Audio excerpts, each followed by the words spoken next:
ভিডিওটিতে ক্লিক করার জন্য আপনাদের সকলকে জানাই অসংখ্য ধন্যবাদ। পরিবর্তন হয়ে গেল অন্নপূর্ণ ভান্ডার প্রকল্পের ফর্ম। আগে ছিল 11 পাতার ফর্ম, বর্তমানে প্রকাশিত হয়েছে 13 পাতার নতুন ফর্ম। এই নতুন ফর্মের মধ্যে কি পরিবর্তন করা হলো এবং এই নতুন ফর্ম কিভাবে আপনারা ফিল আপ করবেন। গতকাল আপনাদের জন্য একটি ভিডিও বানিয়ে দিয়েছিলাম কিভাবে আপনারা এই অন্নপূর্ণা ভান্ডার প্রকল্পের ফর্ম ফিল আপ করবেন। সেই ভিডিওতে আপনারা অনেকেই প্রশ্ন করেছেন যে অন্নপূর্ণা যোজনার এই যে ফর্ম অন্নপূর্ণা ভান্ডার এটি তো মহিলাদেরকে দেওয়া হবে, কিন্তু ফর্মের মধ্যে বলা হচ্ছে হেড অফ দ্য ফ্যামিলির নাম। তো এক্ষেত্রে হেড অফ দ্য ফ্যামিলি বলতে কাকে বোঝানো হচ্ছে? যিনি অন্নপূর্ণা ভান্ডার প্রকল্পে টাকা পাবেন তার ডিটেলস ফিল আপ করতে হবে নাকি অন্য কারোর? এবং আপনারা অনেকেই আবার প্রশ্ন করেছেন অন্নপূর্ণা ভান্ডার প্রকল্পে যারা নতুন আবেদন করবেন তারা কি এই ফর্মটি ফিল আপ করতে পারবে, এবং যারা আগে থেকে লক্ষ্মীর ভান্ডার প্রকল্পে টাকা পেত তাদের সকলকেই কি 3000 টাকা এই অন্নপূর্ণা ভান্ডার প্রকল্পে পাওয়ার জন্য এই ফর্মটি ফিল আপ করতে হবে? তো প্রত্যেকটি প্রশ্নের উত্তর আপনাদেরকে এই ভিডিওতে আমি দেব। পাশাপাশি এই নতুন ফর্মের মধ্যে কি পরিবর্তন করা হলো এবং নতুন ফর্মটি কিভাবে ফিল আপ করবেন একদম সহজ এবং সঠিকভাবে আমি ফর্মটি ফিল আপ করে দেখাচ্ছি, যাতে খুব সহজে প্রত্যেকটি প্রশ্নের উত্তর আপনারা পেয়ে যান, পাশাপাশি সঠিকভাবে আপনারা এই ভিডিওটি দেখে নিজেদের ফর্ম ফিল আপ করতে পারেন। আসুন ভিডিওটি শুরু করা যাক। তো ভিডিওটি শুরুতে করবে রিকোয়েস্ট, যারা এই মুহূর্তে ভিডিওটি দেখছেন প্রত্যেকে লাইক করে ভিডিওটি প্রচুর পরিমাণে প্লিজ সকলকে শেয়ার করে দিন, যাতে তারাও এই ভিডিওটি দেখে খুব সহজেই সঠিকভাবে নিজের ফর্মটি ফিল আপ করতে পারে। অন স্ক্রিনে আপনারা দেখতে পাচ্ছেন এই মুহূর্তে আমরা রয়েছে socialsecurity.wb.gov.in অর্থাৎ অন্নপূর্ণা যোজনা পোর্টালের অফিসিয়াল ওয়েবসাইটে। এবং যদি ওয়েবসাইট আপনারা আসেন তাহলে এখান থেকে আপনি কিন্তু সম্পূর্ণ বাংলা, ইংরেজি এবং হিন্দি 3টি ভাষাতে আপনারা কিন্তু এখান থেকে এই ফর্ম ডাউনলোড করতে পারবেন। তো আগে ছিল 11 পাতার ফর্ম এবং এখন দেখতে পাচ্ছেন ডাউনলোড করলে এই ফর্মের মধ্যে আরও কিন্তু 2টো পাতা অ্যাড করা হয়েছে, অর্থাৎ টোটাল 13 পাতার এই ফর্ম। এই নতুন ফর্ম আমরা কিভাবে ফিল আপ করবো এবং এই যে পরিবারের হেড এক্ষেত্রে কার ডিটেলস ফিল আপ করতে হবে, চলুন সেগুলো আমি পরপর এবার আপনাদেরকে ফর্মটি ফিল আপ করে জানিয়ে দিই।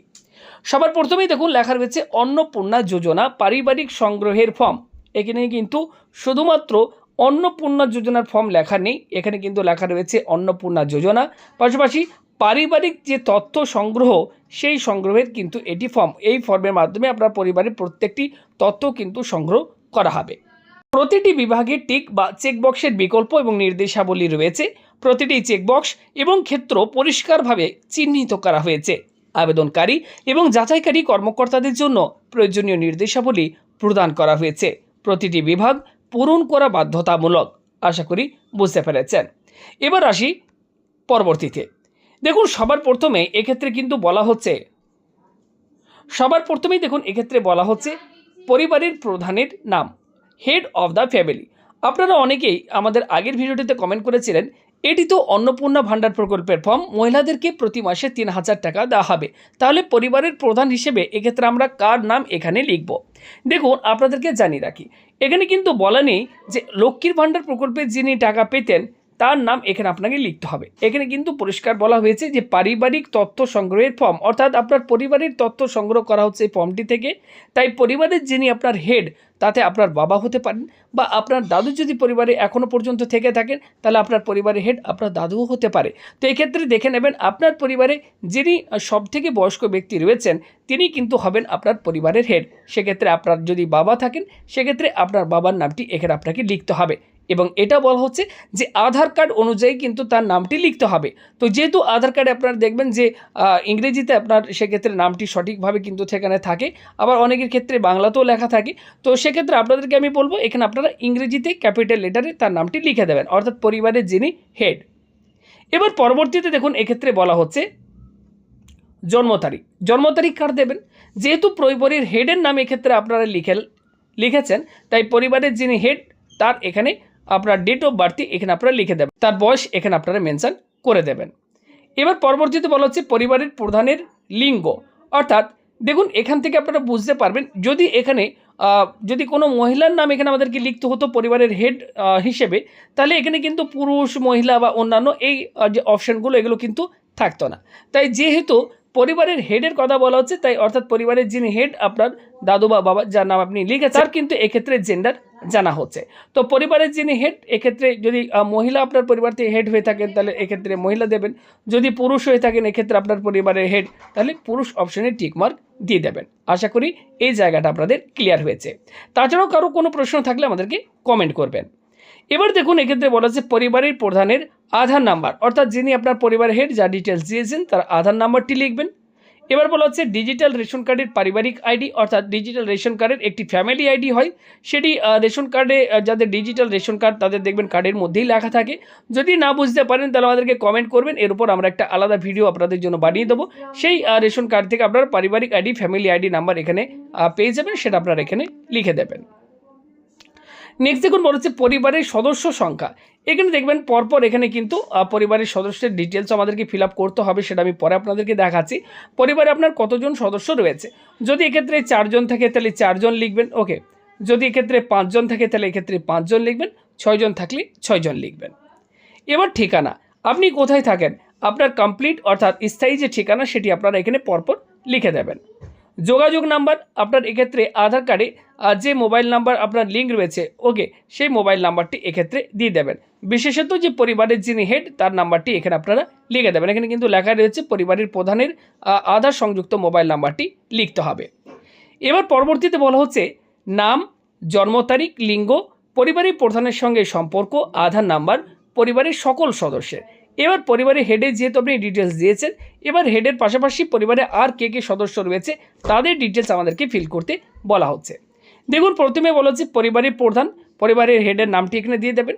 এবার হেডের পর আপনার বাড়িতে আর কতজন সদস্য রয়েছে, যদি আপনার বাবা পরিবারের হেড হয়ে থাকেন তাহলে এক্ষেত্রে মা, ভাই, বোন, ওকে, যে যে থাকবে তাদের নামগুলো ফিল আপ করতে হবে। ধরুন পরিবারের হেডের নামটি আমি লিখে দিয়েছি। এবার সদস্য 1-এ যিনি লক্ষ্মী ভাণ্ডার পেতেন অর্থাৎ আমার মা, ওকে, তো সেক্ষেত্রে তার নাম এক্ষেত্রে লিখবেন, ওনার জন্ম তারিখ, ওনার লিঙ্গ, পরিবারের প্রধানের সঙ্গে ওনার সম্পর্ক অর্থাৎ যিনি পরিবারের হেড এক্ষেত্রে আপনি দিয়েছেন তার সাথে এই ব্যক্তির কী সম্পর্ক, ওকে, তো সেটা আপনাকে এখানে লিখতে হবে। এবার ঠিক তার পাশেই এখানে দেখুন বলা হচ্ছে যার এক্ষেত্রে সদস্য 1-এ যার নাম আপনি লিখলেন, এক্ষেত্রে দেখুন বলা হচ্ছে অন্নপূর্ণা যোজনার জন্য আবেদন করা হচ্ছে। তো এক্ষেত্রে অন্নপূর্ণা যোজনার জন্য আপনি যদি আবেদন করতে চাইছেন তো সেক্ষেত্রে তার পাশে কিন্তু এখানে টিক মার্ক দিয়ে দেবেন। অর্থাৎ আপনার মা যদি লক্ষ্মী ভাণ্ডার পেতেন এবং অন্নপূর্ণা যোজনার টাকা পেতে চান তাহলে তার আপনার মায়ের নামের ডিটেলসে মায়ের নামটি এখানে লিখবেন, জন্ম তারিখ লেখার পর পাশে হ্যাঁ বটনে টিক মার্ক দিয়ে দেবেন। এবং পরিবারের হেড এক্ষেত্রে যদি পুরুষ হয়ে থাকে তাহলে কিন্তু এখানে হেড অপশনের উপর আপনার টিক মার্ক ভুলেও কিন্তু দেবেন না। যদি মহিলা হয়ে থাকেন পরিবারের হেড এবং তিনি যদি এই অন্নপূর্ণা যোজনার টাকা পেতে চান সেক্ষেত্রে হ্যাঁ বটনে টিক মার্ক দেবেন। পুরুষ হয়ে থাকলে এক্ষেত্রে কিন্তু হ্যাঁ বটনে আপনারা কিন্তু টিক মার্ক দেবেন না। কীভাবে প্রত্যেকটি সদস্যের এখানে আপনারা ডিটেলসগুলো দেবেন, যারা যারা এক্ষেত্রে অন্নপূর্ণা যোজনার টাকা পেতে চান বা অন্নপূর্ণা যোজনায় আবেদন করতে চান তাদের হ্যাঁ বটনে টিকমার্কটি দিয়ে দেবেন। এক্ষেত্রে নতুন যারা আবেদন করতে চান এক্ষেত্রে যেহেতু বলা হচ্ছে যে অন্নপূর্ণা যোজনার জন্য আবেদন করা হচ্ছে, অন্নপূর্ণা যোজনার জন্য আবেদন করা হচ্ছে কথাটি বলা হচ্ছে, সেক্ষেত্রে আশা করা যায় যে পরবর্তীকালে হয়তো নতুন যারা আবেদন করবেন তাদের জন্য কিন্তু এই ফর্মটি থাকবে বা এই ফর্মটি তারা ফিল আপ করবেন। এবার নিচের দিকে গেলে দেখুন এখানে বলা হচ্ছে পরিবারের প্রধান এবং পরিবারের সকল প্রাপ্তবয়স্ক সদস্যের ব্যাংক অ্যাকাউন্ট ডিটেলস, ওকে। তো এখানে বলা হচ্ছে হেড অফ দ্য ফ্যামিলি, যিনি আপনার হেড অফ দ্য ফ্যামিলিতে দিয়েছেন, ওকে, আপনার ডিটেলস আপনার বাবা হতে পারে, আপনার দাদু হতে পারে, তো সেই ব্যক্তির এক্ষেত্রে ব্যাংকের ডিটেলসটি আপনাকে দিতে হবে। ইনি তো এই প্রকল্পের টাকা পাবেন না অর্থাৎ অন্নপূর্ণা যোজনার টাকা পাবেন না, তাও কিন্তু এখানে আমাদেরকে ব্যাংক ডিটেলসটি ফিল আপ করতে হচ্ছে। তো এক্ষেত্রে হেড অফ দ্য ফ্যামিলির ব্যাংকের নাম, অ্যাকাউন্ট নাম্বার, আইএফএসসি কোডটি লিখে দেবেন এবং অবশ্যই এখানে কিন্তু যে ব্যাংক অ্যাকাউন্টের সাথে ডিবিটি লিঙ্ক থাকবে সেই ডিটেলসটি আপনাদেরকে দিতে বলা হচ্ছে। পাশাপাশি এক্ষেত্রে সদস্য 1-এ যার নাম দিয়েছিলেন তার অ্যাকাউন্ট নাম্বার, আইএফএসসি কোড, ব্যাংকের নাম, সদস্য 2-এর ক্ষেত্রেও একই, এইভাবে যতজন মেম্বার থাকবে তাদের ব্যাংক অ্যাকাউন্ট ডিটেলসটি আপনারা ফিল আপ করে দেবেন। একইভাবে এখানে দেখুন এবার epic head of the family এবং সকল প্রাপ্তবয়স্ক সদস্য ভোটার তালিকার অংশ নম্বর সহ, ওকে, এখানে দেখুন এই জায়গাটি কিন্তু অ্যাড করা হয়েছে। হেড অফ দ্য ফ্যামিলির এপিক নাম্বার, এখানে ভোটার কার্ড নাম্বারটি দেবেন, বিধানসভা ক্ষেত্র অংশ নাম্বার এগুলো আপনারা ফিল আপ করবেন।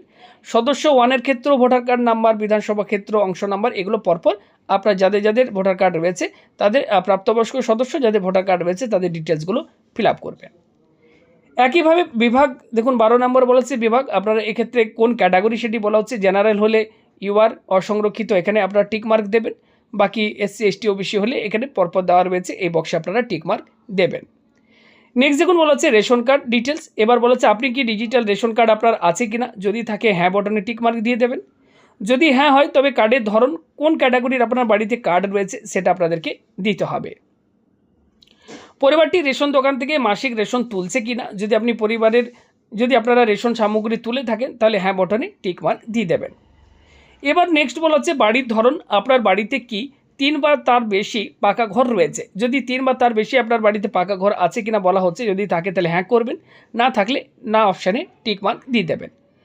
পারিবারিক জমির মালিকানা, পারিবারিক জমির আপনি মালিকানা কিনা হ্যাঁ বা না বলা হচ্ছে, যদি হ্যাঁ হয় তাহলে এক্ষেত্রে আপনারা হ্যাঁ বটনে টিক মার্ক দেবেন। এবং এখানে দেখুন বলা হচ্ছে রেজিস্ট্রেশনের নথি, মিউটেশন কপি এবং আরওআর হালনাগাদের তারিখ সহ সর্বশেষ জমি রেকর্ডের কপি, আপনারা সেখানে কিন্তু এই ডিটেলসটি পেয়ে যাবেন। নিচের দিকে গেলে দেখুন এখানে বলা হচ্ছে যে পরিবারের সকল সদস্যের মোট জমির পরিমাণ, আপনার পরিবারে যতজন সদস্য রয়েছে সবার যদি আলাদা আলাদা জমি থাকে তাহলে সব জমিগুলো মিলে কত শতক হচ্ছে সেটা লিখবেন। যদি বাবার নামেই জমি থাকে আর কারণ না থাকে সেক্ষেত্রে কত শতক জমি রয়েছে সেটি আপনারা কিন্তু এখানে লিখে দেবেন এবং সেই মিউটেশন যে কাগজ রয়েছে ওকে পর্চা সেখানে আপনারা কিন্তু পেয়ে যাবেন, সেখান থেকে দেখে দেখে আপনারা এখানে শতকে লিখে দেবেন। এরপর দেখুন বলা হচ্ছে যানবাহন, আপনি পরিবারের কোনো সদস্য বাণিজ্যিক অবাণিজ্যিক মোটরচালিত 4 চাকার গাড়ি আপনার বাড়িতে আছে কিনা, পার্সোনাল কার আপনার বাড়িতে আছে কিনা, যদি হ্যাঁ হয়ে থাকে তাহলে এখানে হ্যাঁ করবেন। কয়টি গাড়ি রয়েছে সেটা লিখবেন এবং গাড়ির রেজিস্ট্রেশন নাম্বারটিও মেনশন করতে হবে। হচ্ছে পরিবার ভিত্তিক সদস্যদের স্বাস্থ্য বীমা, এক্ষেত্রে যদি পরিবার ভিত্তিক সদস্যদের আপনাদের স্বাস্থ্য বীমা থেকে থাকে তাহলে হ্যাঁ অপশানে আপনারা দিতে পারেন, না থাকলে না অপশানে টিকমার্ক দেবেন। যদি থাকে সেই স্বাস্থ্য বীমা সেই মেডিক্লেমটি আপনার সরকারি নাকি বেসরকারি সেগুলো আপনাদের প্রত্যেকটি মেম্বারের পাশাপাশি ডিটেলসগুলো ফিল আপ করতে হবে এবং না অপশানে টিকমার্ক দিলে আর কিছু ফিল আপ করার দরকার নেই। এবার পরবর্তীতে বলা হচ্ছে কোনো সদস্য কি আয়কর বা পেশাগত কর প্রদান করেন কিনা, আপনার পরিবারের কোনো সদস্য এক্ষেত্রে ইনকাম ট্যাক্স দেয় কিনা, যদি হ্যাঁ হয় তাহলে হ্যাঁ করবেন, না হলে নো অপশানে টিক মার্ক দিয়ে দেবেন। এবার বলা হচ্ছে পরিবারের সদস্যদের প্যান কার্ড, আপনার প্রত্যেকটি পরিবারের সদস্যদের এক্ষেত্রে যদি প্যান কার্ড থেকে থাকে তাহলে হ্যাঁ অপশানে টিক মার্ক দেবেন এবং যার যা থাকবে তাদের প্যান কার্ডের নাম্বারগুলো আপনাদেরকে কিন্তু দিতে হবে, পাশাপাশি সদস্যের নামগুলো লিখে দিতে হবে।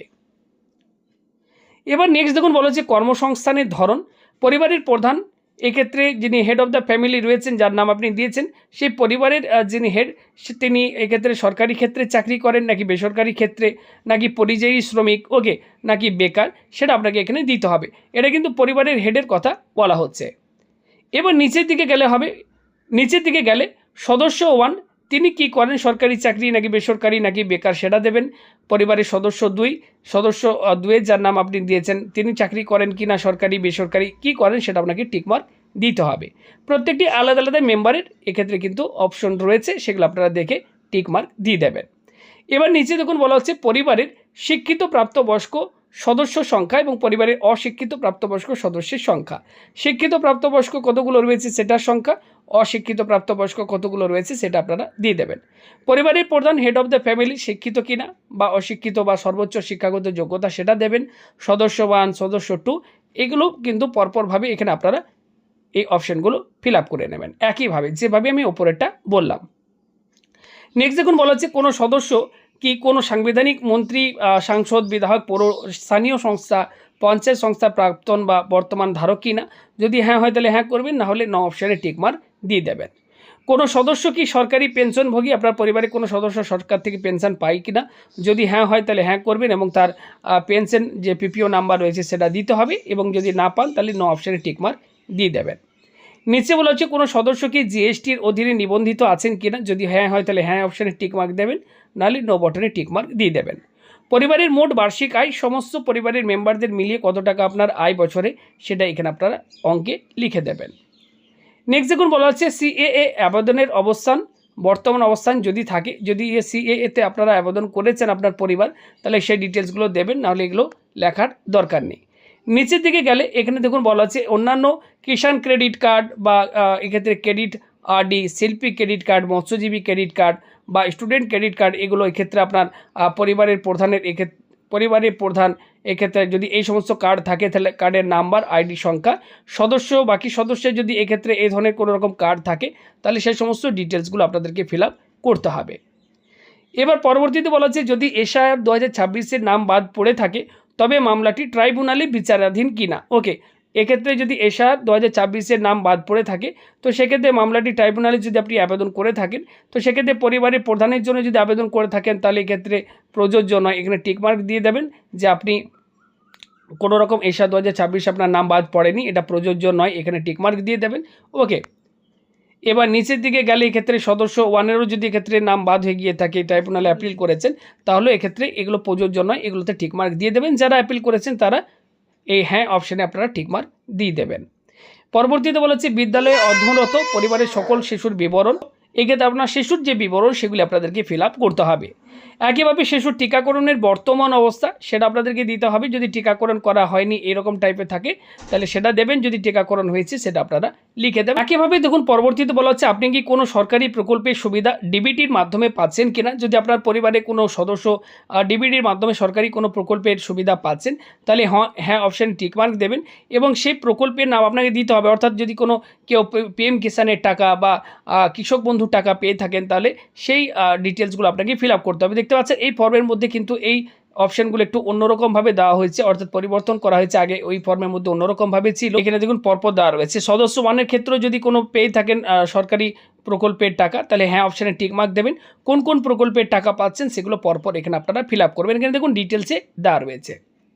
এবং যদি এখানে এটাও বলা হচ্ছে যে আপনি কি এই প্রকল্প থেকে নিজেকে প্রত্যাহার করতে চান, অর্থাৎ যে প্রকল্প ধরুন কৃষক বন্ধু টাকা পান আপনি লিখেছেন এবং বলা হচ্ছে যে আপনি কি এই প্রকল্প থেকে নিজেকে প্রত্যাহার অর্থাৎ বাদ দিতে চাইছেন বা এই প্রকল্পের আপনি টাকা নিতে না চান, তাহলে হ্যাঁ অপশানে টিকমার্ক যদি ভুল করে দিয়ে দেন তাহলে আপনি যদি পিএম কিষাণ বা কৃষক বন্ধু টাকা পেতেন তাহলে কিন্তু সেই প্রকল্পের টাকা আর কিন্তু আপনি পাবেন না। তাই এগুলো ভুল করে কি হ্যাঁ অপশানে কিন্তু টিকমার্ক দেবেন না। যারা পেতে চান না তারা টিকমার্ক দেবেন, বাকি কারো কিন্তু হ্যাঁ অপশানে টিকমার্ক দেবেন না। এবার নিচের দিকে গেলে দেখুন এখানে বলা হচ্ছে বাদ দেওয়া হলে কারণ। এবার নিচের দিকে গেলে এখানে সম্মত অপশানে টিকমার্ক দেবেন এবং এখানে পরিবারের যিনি হেড যদি তিনি সাইন করতে পারেন তাহলে এখানে সাইন করে দেবেন, বা অন্য যদি পরিবারে কোনো সদস্য থাকেন সেক্ষেত্রে তিনিও সাইন করতে পারেন যদি পরিবারের হেড সাইন করতে না পারেন। এবং এখানে দেখুন পরিষ্কার এটাও বলে দেওয়া হয়েছে যে পরিবার বলতে এমন একদল ব্যক্তিকে বোঝায় যারা সাধারণত একসঙ্গে বসবাস করেন এবং একই রান্নাঘর থেকে খাবার গ্রহণ করেন, তো এটাকে কিন্তু পরিবার বলা হচ্ছে। তো এটা আপনারা এইভাবে এই ফর্মটি কিন্তু ফিল আপ করবেন যেভাবে আমি আপনাদেরকে জানালাম। ভিডিওটি ইনফরমেটিভ মনে হলে লাইক করে ভিডিওটি শেয়ার করবেন, চ্যানেলের সাথে থাকুন পরবর্তী আপডেটগুলো পাওয়ার জন্য। ধন্যবাদ।